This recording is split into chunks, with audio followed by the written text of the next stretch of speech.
Ako nga pala si Ditas, o mas kilalang Ditas Butas-Butas.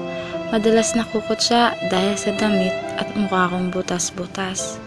Masakit at mahirap, ngunit alam ko magiging ayos ang lahat sa hinaharap.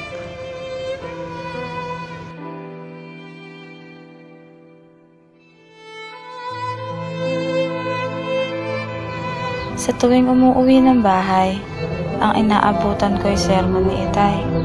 Ako na lang kasi ang inaasahan dahil wala na si Inay. Hoy, Itay, nagsahin ka na ba?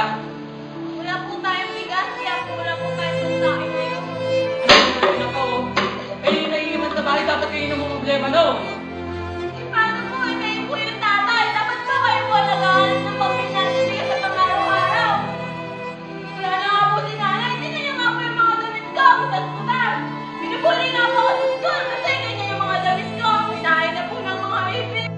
Muli ko na namang naaalala ang araw na yun. Yun na siguro ang pinakamasakit na pangyayari na nangyari sa aking buhay. Katapos namatay ni Inay.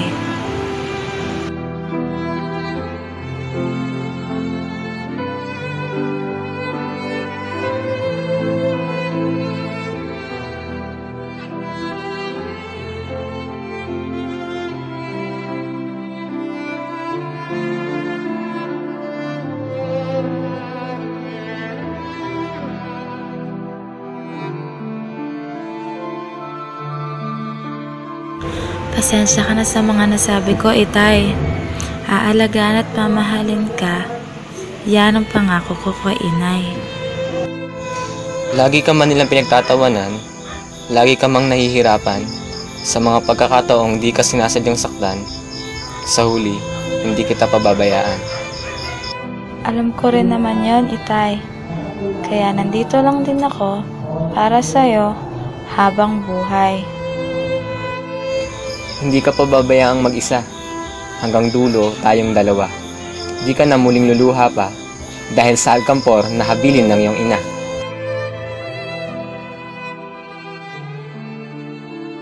Sorry na po, Itay.